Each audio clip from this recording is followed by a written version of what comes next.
안녕하세요. 치차생물 튜브입니다. 산책을 하던 중 낙엽이 굴러가는 이상한 움직임이 눈에 들어왔습니다.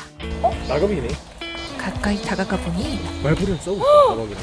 말벌과 나방이 격렬하게 뒤엉켜 싸우는 장면이었어요. 그런데 자세히 보면 이건 싸움이 아니라 말벌의 사냥이었습니다. 나방은 공격 수단이 거의 없어요. 지금 이 순간 말벌이 나방을 사냥하고 있는 겁니다. 말벌의 종류는 다양합니다. 장수말벌, 꼬마 장수말벌, 등검은 말벌, 털보말벌, 그 중에서 지금 보이는 건 장수말벌로 추정됩니다. 말벌 종류는 구분하기 어렵네요. 그래도 볼의 넓이와 줄무늬 형태와 무늬를 보면 장수말벌과 가까워 보입니다. 장수말벌은 세계에서 가장 크고 강한 말벌입니다. 몸 길이가 5cm에 달하고 턱 힘이 매우 강하죠. 그런데 흥미로운 점은 성충과 애벌레의 식성이 완전히 다르다는 것입니다. 장수말벌의 애벌레는 육식성이에요. 단백질을 섭취해야 성장을 할 수 있죠. 그래서 일벌들은 하루 종일 바깥을 날아다니며 다른 곤충들을 사냥해 옵니다.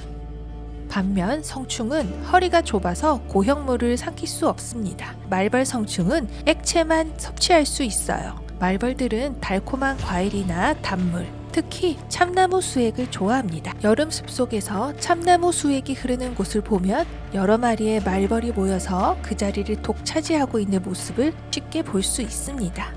그렇다면 지금 이 사냥의 목적은 장수말벌이 애벌레에게 단백질을 공급하기 위해 사냥하고 있는 것입니다. 이 나방은 유충의 생명을 이어가기 위한 이유식 재료가 되는 것이죠. 온 사방에 나방의 털이 날립니다.